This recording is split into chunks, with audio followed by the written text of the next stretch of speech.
Entrevista Venevisión. Líder en opinión. Por tu canal independiente, Venevisión. Muchísimas gracias por acompañarnos en Entrevista Venevisión. Ya estamos listos para iniciar nuestra conversación con el diputado ante la Asamblea Nacional en representación de la Unidad, Omar Barbosa. Gracias por estar con nosotros hoy en Entrevista Venevisión. Mucho gusto en estar con ustedes. Lo que sucedió el 5 de julio pudiera ser un motivo de reflexión y también de revisión de lo que ha sucedido desde la historia republicana, cuando siempre los presidentes acudían al acto solemne, a la sesión solemne que se celebraba en la Asamblea Nacional a propósito de la conmemoración de la independencia de Venezuela. También pudimos ver que el presidente del Parlamento no asistió, como era tradición, al desfile que se llevó a cabo en los próceres. O sea, esto que pasó es una interpretación clara y contundente al mundo para quienes no puedan entender el tipo de división que existe en nuestro país. ¿Cuál es la interpretación que tiene usted de este hecho? Bueno, realmente la causa de la crisis política en Venezuela y de hechos como ese son consecuencia de que quienes están en el poder, el presidente Maduro y el grupo que lo rodea, tienen una visión del poder como un fin en sí mismo y no como un instrumento de servicio al pueblo siguiendo las reglas democráticas. Y por tanto hay una gran prepotencia, una gran intolerancia a la crítica, a que la Asamblea en representación del pueblo ejerza sus funciones de control.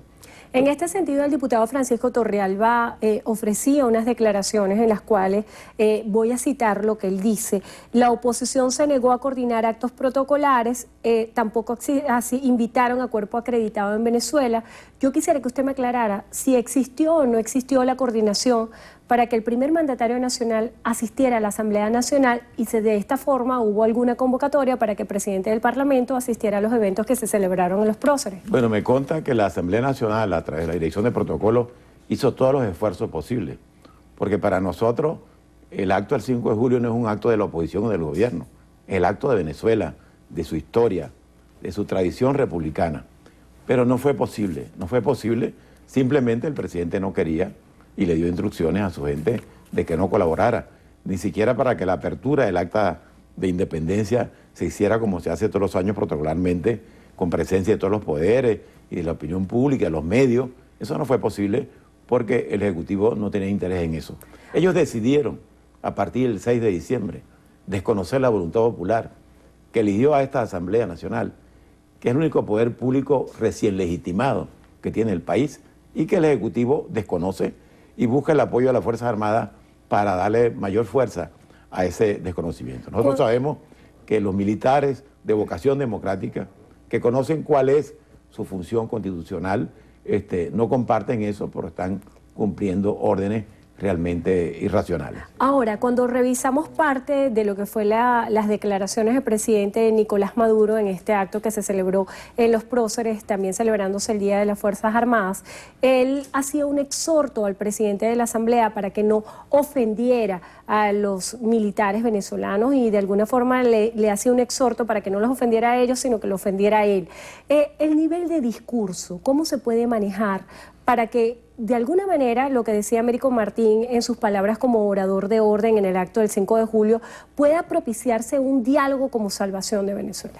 Sí, el presidente se olvida que un presidente de la República, además de sus atribuciones constitucionales, tiene el deber pedagógico. Se supone que el presidente es un ejemplo de comportamiento para el resto de los ciudadanos y cae en ese lenguaje de guapo de barrio, en vez de hacer un llamado a lo que corresponde en un país que tiene la crisis o la multicrisis que está sufriendo Venezuela. El hecho de que tengamos ese presidente es una de las causas principales del tamaño de la crisis que estamos viviendo. Acerca del lenguaje también, ¿cómo tratar de que en la oposición venezolana exista un respeto a las investiduras, así como también exista un respeto por parte del Ejecutivo al Parlamento? El expresidente Zapatero, en las declaraciones de la OEA, hablaba acerca de la necesidad del rescate de las instituciones. ¿Cómo se pueden rescatar las instituciones en un país para que exista reconocimiento y respeto mutuo? Bueno, pienso que con conciencia democrática, yo estoy totalmente de acuerdo con la utilización de un lenguaje respetuoso hacia todas las autoridades, y el respeto de fondo tiene que ver con que se respeten las facultades y atribuciones constitucionales de cada poder público.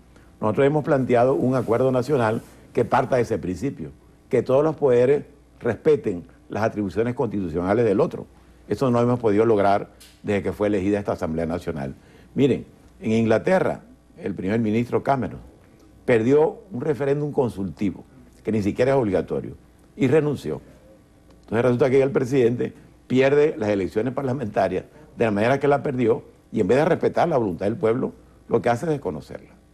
En este sentido, y hablando de lo que sucede en materia internacional, el secretario de Estados Unidos, John Kerry, decía que el último año para Venezuela ha sido un año difícil y él instó nuevamente al diálogo y también a la construcción de unas relaciones de apoyo por parte de Estados Unidos a Venezuela. ¿Qué hace falta para que se establezca un diálogo entre los sectores venezolanos y no exista ese divorcio que lleva una gran contradicción por parte de la sociedad venezolana, quien se encuentra en medio de una confrontación política que no tiene lectura? Bueno, lo que hace falta es sinceridad. Todos los demócratas tenemos que estar de acuerdo con el diálogo, pero un diálogo de verdad, no un diálogo para resolver un problema coyuntural que le interesa al gobierno. Mire, aquí en el 2014 el presidente Maduro llamó a un diálogo nacional. Hicimos una mesa en Miraflores, ahí me tocó participar en ese diálogo. Se descubrió al final que como había muchas protestas en la calle que el gobierno calificó de guarimba, el interés del gobierno no era dialogar, sino resolver el problema de la protesta. Ahora, cuando está planteado un referéndum revocatorio, el presidente llama a un diálogo, pero un diálogo que tiene por objeto impedir que el pueblo se exprese, ejerciendo su derecho constitucional a través de revocatorio. Y las señales que el gobierno da, cuando el presidente dice en un país que tiene hambre, que tiene inseguridad, que tiene un grave problema de corrupción, que el primer objetivo de él en el segundo semestre es derrotar a la Asamblea Nacional, en vez de dedicarse a resolver los problemas que el pueblo tiene, entonces no se ve intención de diálogo. Ojalá, yo sería muy feliz, y creo que todos los venezolanos, si pudiéramos percibir con hechos concretos, por ejemplo, como la libertad de los presos políticos, de que hay voluntad de diálogo en el Ejecutivo Nacional. Y en ese sentido yo me atrevería a título personal a sugerir maneras. Por ejemplo, que se instale un grupo tripartito para servir de facilitador del diálogo, que pudiera convertirse ¿Quiénes deberían integrar ese grupo? Porque la propuesta de los expresidentes de UNASUR, que al principio fue validada por la oposición venezolana, pareciera que hoy en día existen ciertos recelos, se ha hablado mucho del rol de la Iglesia.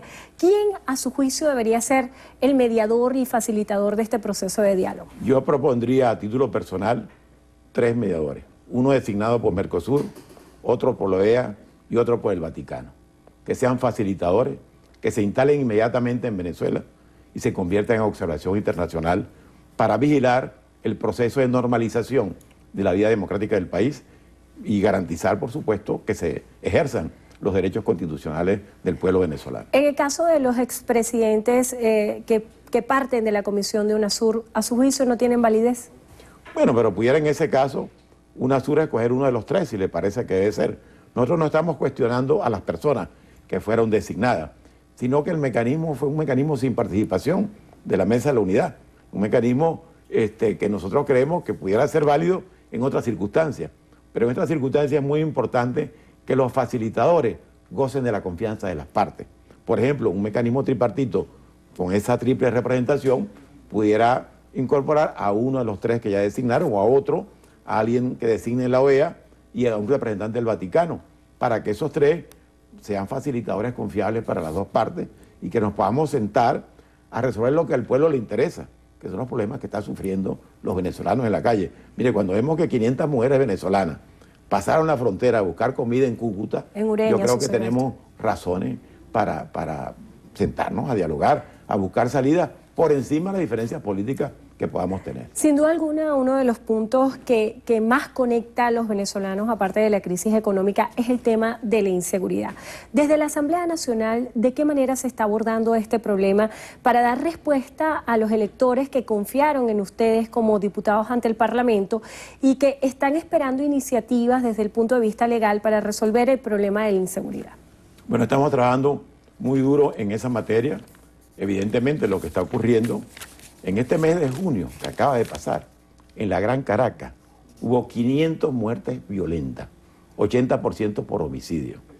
Acaba de ocurrir lo que ocurrió en Mérida, con los 5 seminaristas que fueron golpeados, vejados, desnudados en la calle, muchachos que no tienen nada que ver con la cosa política, porque además de violencia hay odio en contra de quienes no apoyan de alguna manera al gobierno o son sospechosos de ser opositores. Y en el caso de la frontera venezolana, por ejemplo, que es un papel que las Fuerzas Armadas creo que no están cumpliendo eficientemente, en esa frontera no se está ejerciendo la soberanía de Venezuela, no se está garantizando.